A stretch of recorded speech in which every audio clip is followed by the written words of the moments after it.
gentlemen, please welcome international TV journalist Nik GOWING.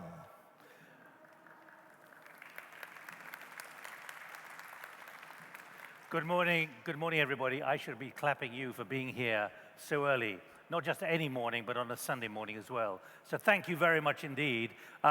It makes it even more attractive for us to be here, and certainly my guests and all of you who are here as part of what is called a report back session. There's going to be an even bigger one later on when the President himself is there. With that big question, can we fix it? Many of you, all of you perhaps, were in here when the room was absolutely full 2 mornings ago. That was a riveting 3 or 4 hours with the Citizens Summit, with the next generation voicing their concerns, sitting up here and listening to that, for me, was innovating and also gave a sense of the enormity. I've been coming to Africa for many years. There is still, I think, a feeling that I'm hearing arguments I've heard many times before, but there are new realities. So this 50 minutes is a staging post to understand what's on your mind, to understand what's on the minds of the guests and others as well. And it's important you feel you're part of this conversation. Some of you will have been here yesterday. There it is. I've got a laptop here. We are in the digital community. There is Wi-Fi in here. There are 2 circuits. There is a way of getting your thoughts to me as the panelists and others are speaking. Ask, asknyfa@gmail.com. It's a great way of hearing from many more people in the room. So the question is, where will the jobs come from? There is also another part of that question is, are we using the right word, jobs? Should we be using skills? Should we be using qualifications? Those are the kind of things which have come out of the report backs, which have come from the task forces which have been meeting and are continuing to meet this morning. So we've got to keep driving that train forward, that train of change, understanding the need for adaptability, and above all, the speed and intensity with which it is needed. Now, get those questions coming. We'll finish probably just around 10 o'clock. But I want you to feel part of this conversation as much as possible, and I'm going to come to some of those who've been in the task forces. First of all, I've asked each of our panelists so far to give me a minute of why they're sitting there and what their qualifications are to be there. Melissa. Thank you, and good morning, good Sunday morning to everybody. I've got 25 years of global research experience and 35 trips to Africa under my belt, and so I'm a bridge between Africa and the US or global investment community and the global corporate community. I'm an evangelist for Africa. I go out and do research and talk about what's happening on the ground, talk to companies, and then I go back and share that information with my clients. So I'm very happy to be here to talk about jobs. Thanks. All right, Abdelmalek. Hello, everyone. I'm a consultant. I'm going to speak as a consultant here. So I'm going to be the one who's going to be working as a strategic consultant. I think apparently whatever panel it is, you always need a strategic consultant, even on a Sunday morning. So my name is Malek. I come from Morocco, and I've founded a company which is a leader in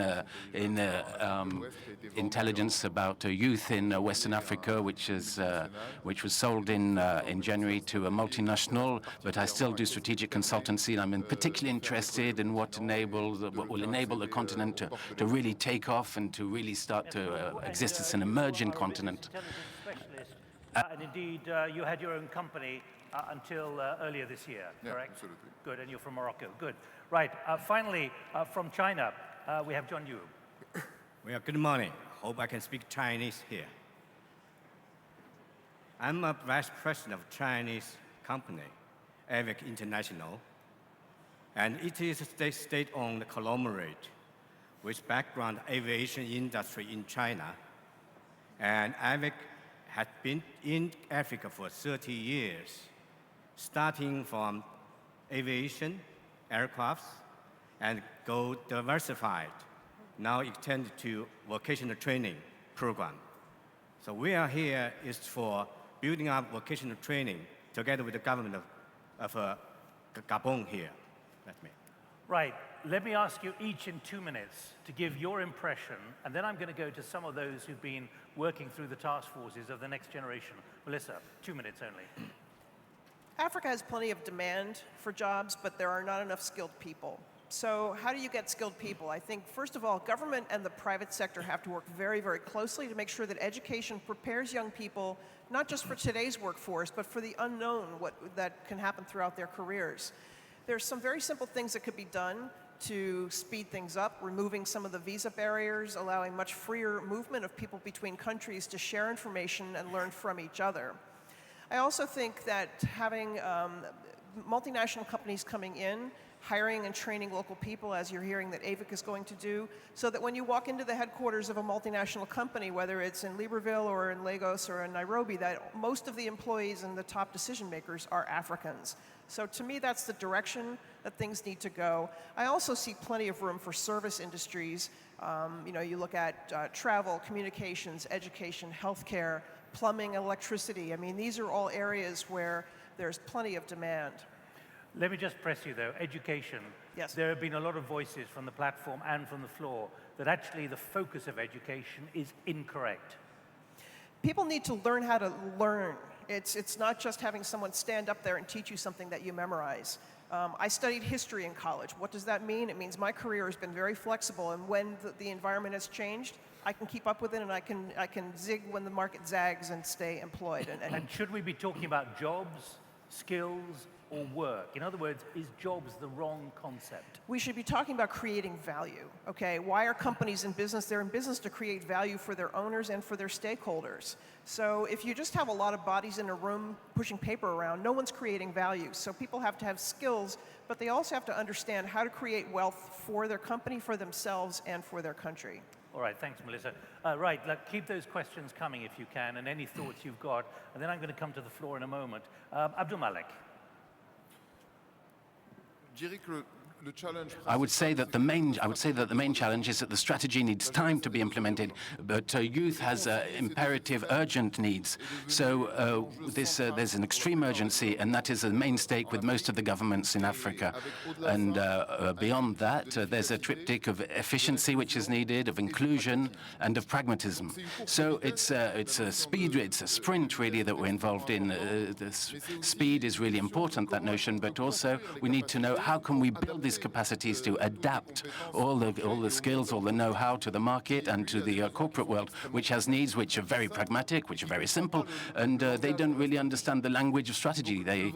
So the real challenge today, the real obstacle is how do we get to execution? How can we get there? How can we adapt? And how can we teach this youth who really wants to come into the professional world to really go forward with the right talents, with the right skills? It's complicated, it's complex, it takes time, but a certain number of governments and states are now really understanding that the notion of employee, of the way that people relate to their company is changing throughout the world. Countries which had an idea of employment which was anchored into their system are evolving now. And now you have auto-entrepreneurs. It's how to take all the informal and put it into a formal context, and how to make sure that this life force, this producing force, can also contribute to taxation, because at one stage you need money. Right. Do you think we should be talking about jobs or work plus skills? In other words, is jobs sending the wrong impression of people who are going to be employed by an employer? Absolutely, that's a 20th century type of discussion, talking about jobs. Today we're facing the life force of creation, of creativity. How can we create added value with, of course, production, intellectual production, technology also, and there's it equaling technology, this leveling technology force, which is fundamental thanks to the Leapfrog technology, so that now everybody can have access to the latest technologies, even if in countries which were challenged at the level of infrastructures. Right. Before I go to Jun Liu, I just want to get a microphone, please, to Blessing Harry. Where are you, Blessing? We talked before. Where are you? I'm going to get a microphone to Blessing, please. Can we get a microphone there? To Lynette as well from Kenya. Mwende, where are you, Lynette? Over here. Can we get a microphone here to Lynette, and also to Ernest and Ferdinand, who I was speaking to earlier? Where are you? a microphone here and a microphone here in a moment. I'm going to come to you in one moment. I want to hear from Jun LIU. Yes. What are you seeing about the need for a change of mindset? We've had from both Melissa and Abdelmalek a very clear definition of creativity. That is critical. Yes. Talking about youth, job, education reminds me a saying in China. A strong youth, a strong country. So our country future very rely on the young people. Let's look about China's situation. Now we enjoy China economic achievement now, but look back to 30, 40 years ago. We have big problem in China also. You know, we have a 1 billion population in China, which we had less education system and less skills for the young people. Just after the reform of opening policy made by Chinese leadership, Chinese young people get more and more educated. Then the huge population become into human resource. And the human resource later on become the major force of the economic development in China. So, Africa is somehow same like China before, back to 30, 40 years ago. Population expansion and less education system. When we talk about job, education, and I have also same question asked, are you ready to get job? So in my opinion, the most important thing is we have a great leadership. The leadership of country understand how important the education is and also doing the action. The word we've heard from Melissa and Abdelmalek is creativity. Be creative. And Abdelmalek said it's not the 20th century anymore. The mindset here, what do you think about the mindset that there is? That's right. I think there are several ways to solve the problem of the education and the youth, but the most important thing I think is to give skills, to have vocational training program in the country, so that young people get trained to get skill. Right. Melissa, quickly, and then I'm going to go to some of the next generation. There's an example from China that I think is very worth noting and appropriate to Africa. China had a very clear strategy of moving up the value chain. So a factory that used to make engine blocks for trucks, which is a very basic thing, can now make a fuel system, which is a much higher value product with the same staff. So they invested, they trained, they did research and development, now they can make fuel systems. So I think when you look at Gabon's strategy and other strategies of adding value to local materials, I would just encourage governments to think in terms of what additional value and what additional skills can be developed from that investment. The other idea is also, I think we can discuss training and support for entrepreneurs, young people. It's great to have an idea and start a business, but it has to be financially viable if you're going to survive and create jobs. Right, I've got quite a few questions coming in. Let's go to Blessing. Harry, where are you, Blessing? Please. What is your sense, having been here 2 days ago, about the direction we're traveling in?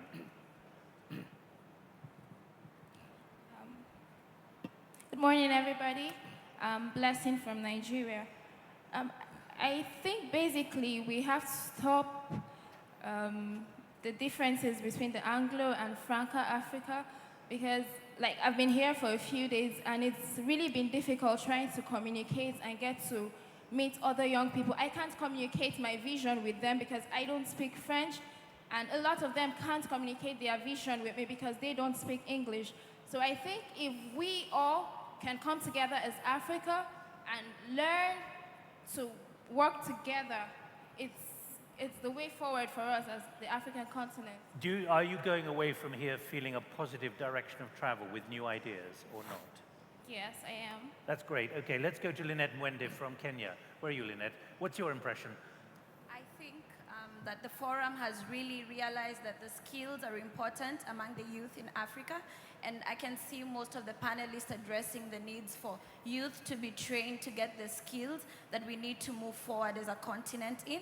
And the youth right now here in this forum are actually feeling that there are more training programs that will focus on that skill transfer that will be able to develop the continent. What kind of skills do they need, but what kind of work will they have? Is it for a job, or as we've heard from Abdelmalek and Melissa, it's going to be something very different now? I think we can focus on self-employment and entrepreneurship among the youth. We cannot all look at the jobs that we all need. We need also to find a way to create the jobs for ourselves as youth. All right. So we can look at it that way.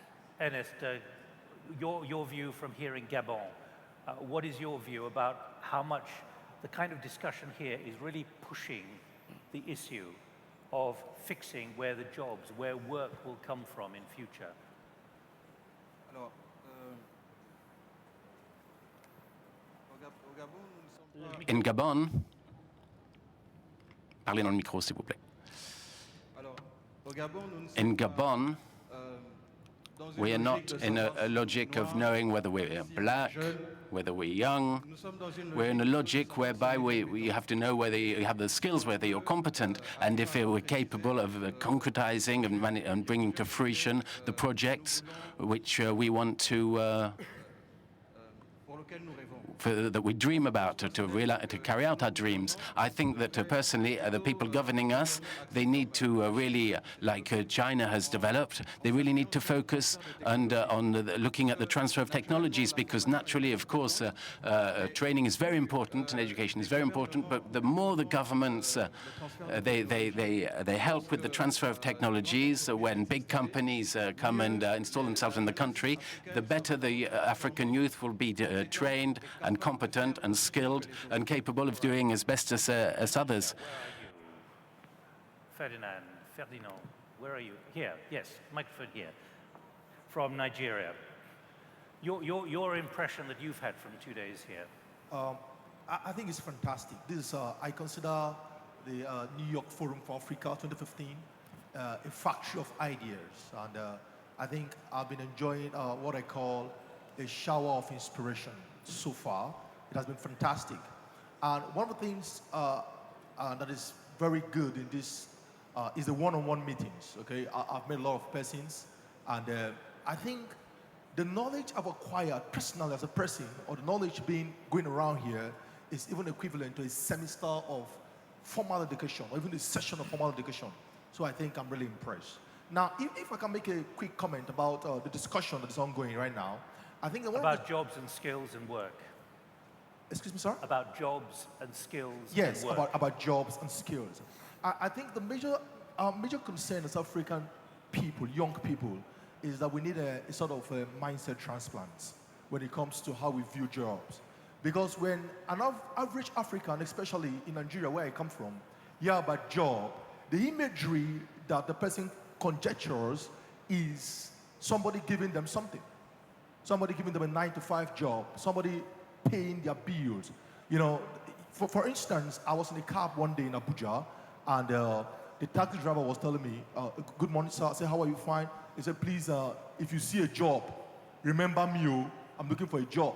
And I was like, how much do you make as a cab driver? And he said he makes about 50 to 60,000 naira a month. And that is about like $300, you know. And I told him that some bank workers don't even make that much a month. So his idea of a job is that as long as a cab driver, he doesn't have a job. Somebody, the government, or one big man somewhere, one big woman somewhere, must give him something to do before he can say to have gotten a job. So we need to change that perspective. Nobody needs to give us anything for us to say we have a job. If we are doing something, we need to create more value, scale up what we are doing, improve our branding, our positioning, Thank you. We will do better. All right. Now, could I get a microphone to Sean of Young Stars? Where are you, Sean, of Young Stars? Sean, there. I'll come to you in a moment. And also to Ludivine Wouters from Côte d'Ivoire. Where are you, Ludivine? Please, the microphone there. Because I'd like to ask you to build on what the message you've sent. When you hear this kind of thing coming from the next generation, Abdelmalek, what's your reaction of what you've been experiencing in Morocco, what you're seeing in West Africa as well, this kind of mindset change and the expectation of something very different?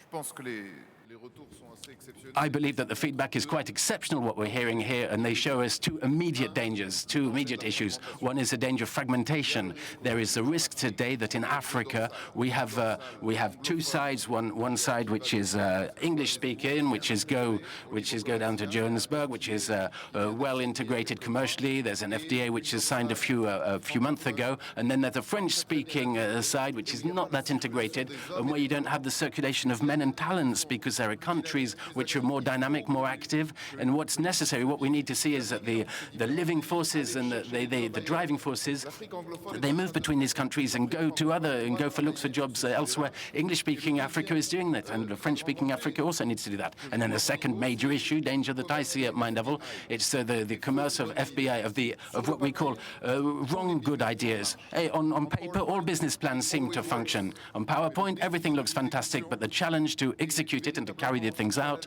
is really the challenge that we need to look at. It's a circulation of people and let talents move around and then give them access to the best possible education. When you we'll look at one figure which is very significant, 95% of students who do the best scores, who have the best marks to get into the top 10s in Africa are from Asia or Asian.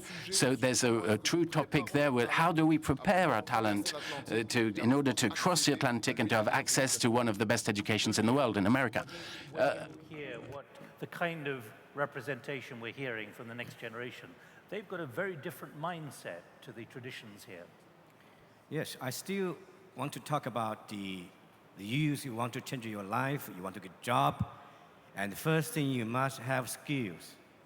So government has the responsibility and duty to set up the schools for like a vocational training program for the youth. I'd like to share a little bit the story of here in Gabon. The AVIC is cooperate with the government of Gabon, the Ministry for Labor, Employment and Vocational Training, which is going to set up 3 vocational training schools here in Libreville, Franceville, and Port-Gentil, with the 12 different professions. So I believe also, the government of Gabon now is designing and really doing for the youth and plan for the youth of the future. I believe those after you graduated from vocational training school, you get skill, you are ready to get a job. Right, before I come to you, Melissa, Sean of Young Stars, where are you, Sean? Because you make this point about skills. You've just sent me a message. What is your concern here?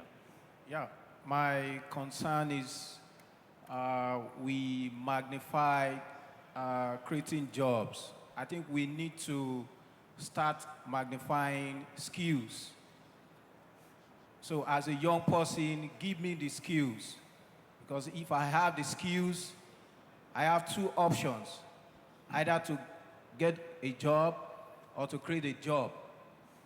So if you give me the job, you are limiting my ability. You are limiting what I can do. So give me the skills.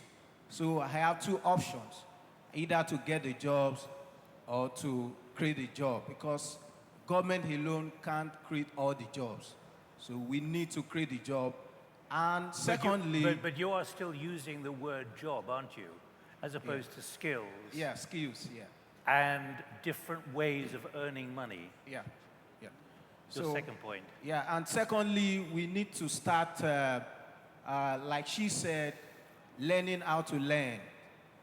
Young people in Africa need to have access to quality education via online learning.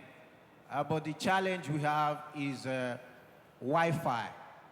Wi-Fi access, free Wi-Fi access is a big challenge in Africa. So government needs to look into that, where young people can have free Wi-Fi access and hook up to online courses over the internet, and that's what I do in Nigeria. All right, Ludovine, I'm going to come to you in a moment, but Melissa, just picking up on that point, I mean, remember what that word that Abdelmalek used. This is exceptional. So skills and jobs are all going to change during your lifetime. I mean, I was in Johannesburg last week and I took Uber everywhere. Now, Uber didn't exist, whatever, a year ago, 2 years ago. And none of the young men who were driving these brand new BMWs had these jobs. What were the skills? They knew how to figure out where the next opportunity was going to be. What's the next technology change that's going to drive opportunity? None of us know, but we all know that if you're thinking ahead, you've got the ability to learn, you can be flexible. The other thing that government plays a role in here is to remove the barriers. And I'll go back again to the visas and the restrictions on movement. And also with communication, communication could be much more affordable if tariffs are set on a competitive basis, and if governments remove any of the controls and the barriers to free communication, then you'll start having access to much better connectability. Also, I was trained in French from the age of about 10 in school. I don't speak it very well, but I understand it, and I think governments should think about adding language skills, French and English, in Let's schools. go to Ludivine Voters from Côte d'Ivoire. Welcome. Because of the message you sent me is about constantly trying to build the culture of performance and reliability around your company. Is that expressed as a frustration or as a challenge which you're constantly working towards? I think it's neither. I think we should also discuss the fact that we need to give skills and give opportunities, but these need to be used to create value, and creating value in a business is about performance. I think we owe it to the African youth to be honest and tell them they need to compete on a global scale, and that's about performing. I wonder how the panel sees that mentality change, how it can happen in Africa, and how we can drive youth to understand that you get a job, but you keep it by performing. Can I ask you, what does your company do? I'm an investment advisory focusing on mining and infrastructure and real estate. And what happens when you tell those who are working for you, they've got to keep improving their performance? It's a complex conversation because there's Well, give me a 1-minute version. There's a mentality that once you have a job, you keep a job. And the fact is, once you have a job, you have an opportunity to grow that job, you have an opportunity to make more of yourself with that job, but you need to create every day and every time you can an opportunity for yourself, both within the company and with clients, with the market. It's about performing, and it's about being proactive in creating value. And that is often a struggle with young Africans who feel quite entitled to keeping their job. So that word there from Ludivine, a struggle, what do you see there, Abdelmalek, in terms of the mind? We're coming back to that word mindset. I think there's a major message. That people say there are 3 types of drugs. There's sugar, cocaine, and the monthly salary. That's what people say. We need to break free. We need to break free of that drug, which is a monthly salary. But there's a major obstacle there, and this major obstacle, it's that you can do leapfrogging with technology, but leapfrogging with mentalities and with ecosystems, and the ecosystems within which people are moving around when they want to be productive and create, it functions less well. So we've heard everywhere throughout Africa projects of countries who want to create a Silicon Valley in the country. Every country in Africa wants to create a Silicon Valley, but that can't be just reproduced, cloned. It's an entrepreneurial culture which is anchored. There's a huge diversity in Silicon Valley where the major talents in the world, the biggest talents, the biggest technical in the world, they come there. They want to come out there over there because there's a financing, there's the good jobs, there's the good schools, there's everything, the whole system, the whole ecosystem. So we really need to focus on this change of mindset. And to do that, there's a responsibility, of course, from the states, and we need to fight against this capacity of resistance that the African technostructures have. They like to come back to the initial stage. They like to produce paper. They like to produce administrative elements and stuff. What they need to produce now is efficiency. That's what we want to see. So, Jun LIU, ce point, on parle de... Is that what you feel as well? Yes. I think after you have skills, then you have foundation for getting a job. And it's the duty for the government to provide job, and also the young generation must create job by themselves also. They have to also the entrepreneur by themselves. So this is and also government support by establishing the funds for the youth to get started up. Melissa. You know, in Africa, capital is scarce and it's very expensive. So private companies that are properly run are very, very disciplined about how they spend money and the delivery of performance of the people who work for them. The countries I find the most exciting to go to as an investor or as an analyst are those where all the leadership is African. There are companies that were formed by Africans, they're employing Africans, and they're creating and developing new things. So I would just encourage young people to share that information between countries, between each other. Look at some of the people of the diaspora who are coming back from business schools in the US or the UK, the experience that they're bringing back. And you know, you have the communication capability to talk to each other and encourage your governments. If you see change that needs to happen, you need to push. You need to be the ones to vote and elect and force the government to be accountable for that. But let me put a point to you from Samuel Bosa from Uganda, who's also at the University of London at the School of Oriental and African Studies. Quote, in the discourse on employment and jobs, there seems to be a bias, an emphasis towards skills, more than on policies by those in government to appropriately create investments that can create opportunities for young people to generate and develop skills. Is that the right sequencing, in your view, of the way things should be done? My personal view is governments should really just get out of the way. Create a legal and regulatory framework with consistent policies so investors know where their money is going and how it's going to be measured and what the policies are. So you're saying this is something of an old mindset? I'm sorry?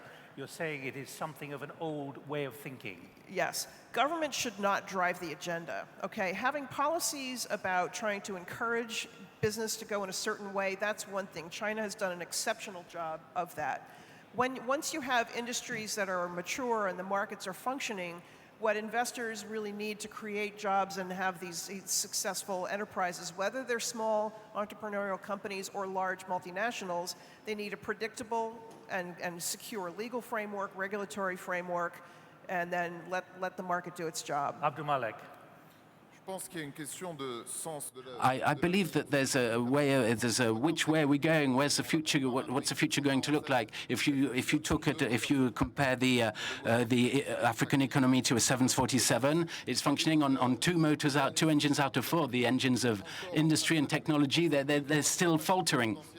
So they're the ones which have the potential of creating a lot of jobs. So we have to be able to start off these engines and to start them up, and that everything functions. And it's the production of knowledge, which is that's fundamental question. And I really want to salute to the action of INIFA because it's an incubator of knowledge. We are the continent which produces the fewest documents, the fewest strategic documents as to roadmaps, as to where we're going and how we need to progress. So it's very important that we can exchange over these topics, and that we really need to go into the business of content production in order that we know what are the experiences that function.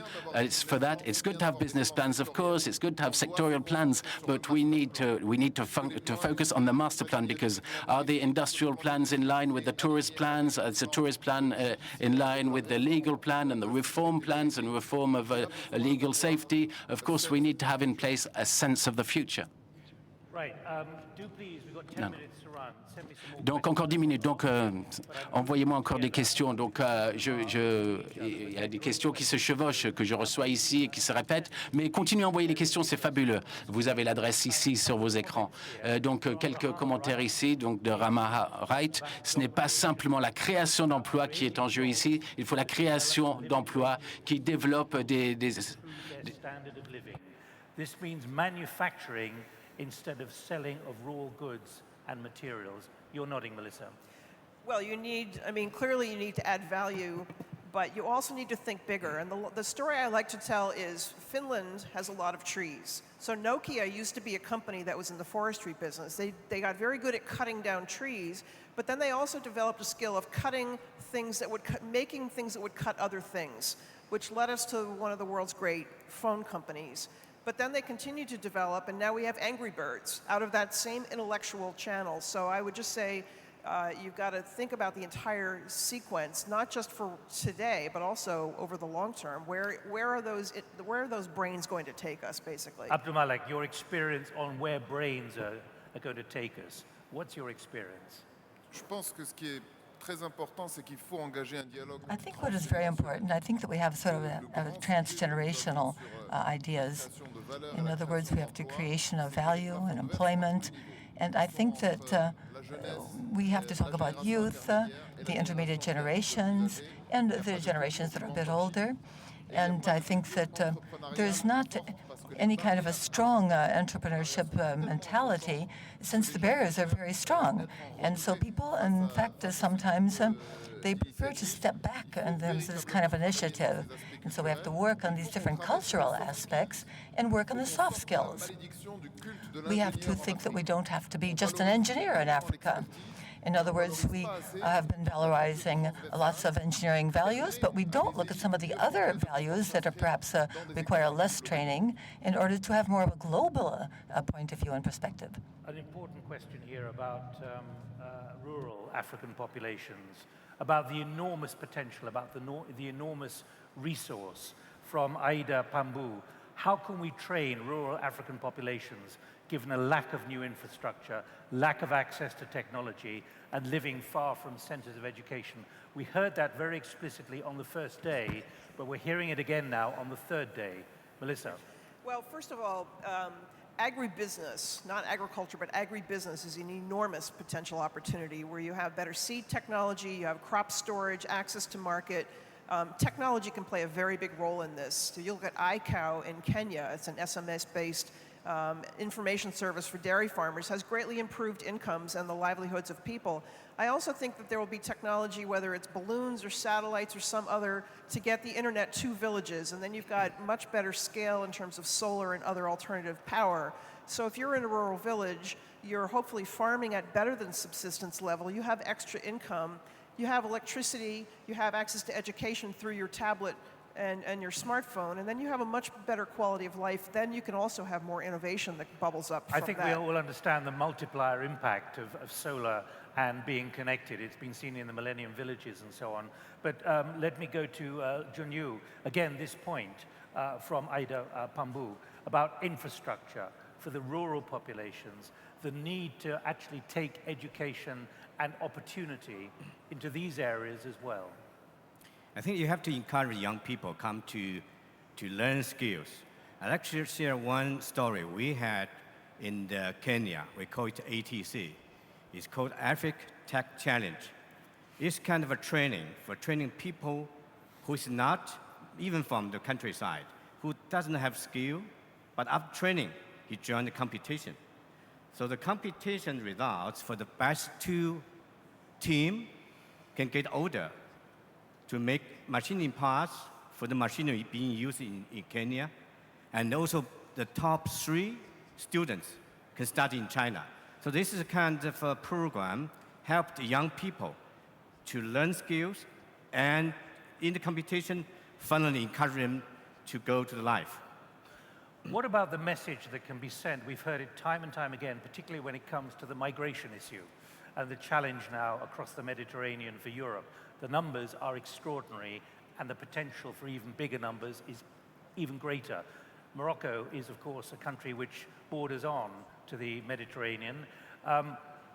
There are several questions here about how do we persuade the next generation that actually life is going to be better where they live rather than seeking it probably in Europe. I think that on this tragic issue of migration that we see every day on television, I think we have the problem of the different countries where these young people are coming from. In other words, how can we respond to this massive migration and keep these people in their countries? Well, how can we encourage them to stay in their countries? Well, I think that the money that they can make is there. I think they have to have jobs and to create some companies that are simpler in their countries to give them jobs. And a reform that was undertaken in Morocco in the beginning of the year was the one of having sort of an identity card in Morocco. You can create a company in 24 hours, and you can be bankable within 24 hours also with the postal banking services. So we got to simplify things and make it possible for young people to set up some kind of a money-earning activity.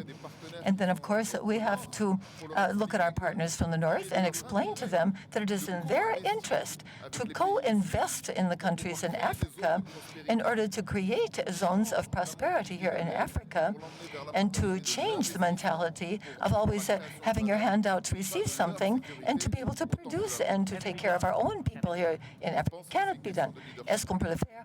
Yes, it is a question of political leadership, because sometimes it's very difficult to be in the business of decision-making, as it was said by the president the President Bongo a couple of days ago. In other words, leaders have to make these decisions. These are difficult decisions to make, but we must understand something, that the time that is spent in just sitting back, we've got to be operational. The time of reflecting on things is finished. And so we've got to take those really important decisions right now. And so people who are used to a certain level of prosperity, those people are going to have to share a part of their revenue with all these different countries in Africa which aspire to be developed.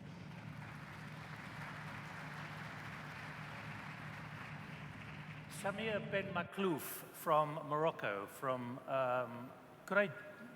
because you have picked up on this very important point, and I'm just, as you pick the microphone up, reminder of what President Bongo said 2 days ago: we must take risks. There's a risk of mistakes, but let us dare to take risks together, to innovate for new opportunities. And he very much went on in that same vein, and that is what you've heard from the panel. Your view from Microsoft about, because you're asking about political leadership here. Not here, but across Africa. I don't think everyone knows that technology is part of the skills that every African needs to have. But I have not seen any courageous country or courageous leader in Africa make a drastic decision of putting a computer on every student lap. One student equals one computer accessing the internet that will give him the access to the know-how that his counterparts in the US or in Asia have. Yet we know there's incredibly high penetration of smartphones, often 2 per person in a country like Gabon. Does it need a government to hand out laptops? Actually, some of these phones are more expensive than laptops, but these smartphones are actually only used to consume YouTube videos and playing and things like that. What we want are computers where Africans can produce, not consume. So creating technology by Africans for Africans. That's what we need. So you're expressing frustration that political leadership has really not gripped the opportunity at the moment. Do I understand you correctly? They need to take some courageous actions. We need to stop this cycle of just going downhill, knowing that we're producing more youth than jobs. All right. There, a very clear statement from Microsoft in Morocco, but a frustration about the political leaderships and what role they must have now, building on what President Bongo has said earlier this week. Melissa. Could I just, well, the sense of urgency, you're absolutely correct. Sense of urgency has to be totally stepped up. I mean, why does it take 7 years to produce power once you've decided where you want to produce it, put the power plant? I mean, the regulatory process of bureaucracy, it has to get out of the way, because otherwise there will be this time bomb of people who can't find jobs, and then we go down the wrong direction. But there we heard really something which I think is, and it was applauded, the fact is political leadership, governments are really not in the same kind of ballpark as the necessity, Abdelmalek, which you have made very clear is there for creating a new form of work for the next generation. Bien sûr, c'est une étape nécessaire que celle de la libération. Yes, I think it is another stage so that we can have a relationship with work and the educational systems. It's got to be changed. We've got to change the mentality. We've got to make these people capable of taking on the jobs that exist, and also to be able to change jobs easily. And something else, which of course is important, is that we have to reduce the digital fracture, because in Gabon, in Africa, you depend on international connections. And so beyond just the fact of giving a computer to each young African. We've got to have this desire to have a connection, and of course it is going to be an expensive procedure. Mr. Bolo was talking to us about co-financing. We've got to co-finance these digital structures for Africa. In other words, Africa, we can't just consider it to be sort of a potential market to whom we want to sell a lot of things. We've got to create the conditions in Africa so that all of these African people and these energies can be freed. Someone had their hand up over there. I'm going to come to you now. Okay, don't. We're out of time. Be very brief, but you've been very insistent. I've got the red light, but I need to hear from... No, further, please. Number 3. Thank you. Thank you for your great presentation and everything. My question today is, when you talk about youths, about entrepreneurship, about everything, today what we are doing today is the blah blah. The next step is the do-do.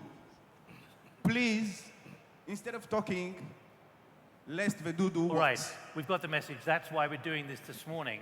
And I think Richard Attias and others will be picking up on that later in the day. Please. I will close with these small thoughts. If banks not giving money to youths to become entrepreneur, it will never work.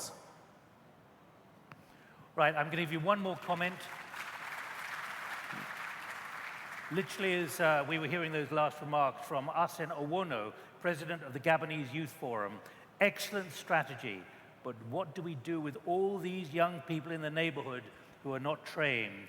These people already have enough daily challenges. How do we insert them into the local economy? Picking up with that point from Microsoft. In other words, 2 days on, maybe there's been a lot of blah, blah, blah. There's a call there for do-do, as he put it. Now, are we going to be hearing the same question in a year or 2 years, do you think, Abdelmalek? I think that the question is how are we going to manage these young people who are not ready yet, of course, to be able to contribute as business people or get a technical job. This is a fundamental issue. And so it is the responsibility of the different countries and governments to find practical solutions to urgent problems. And in order to do that, we're going to have task forces, and we're going to have this lever effect, mentoring in the neighborhoods. And I know we're going to have, we already have a generation of new entrepreneurs who are ready to invest, who are ready to help young people who have problems. And so these initiatives must be multiplied, and must be supported by the governments. OK. Vous avez entendu parler de la frustration et donc... The need to deliver quickly, and that's what you've had from that last intervention there and this last intervention, the message from the Gabonese Youth Forum. Yeah, I think this is my comment is the youth must have skills, and the government is responsible, is on duty to set up the vocational training program for the youth.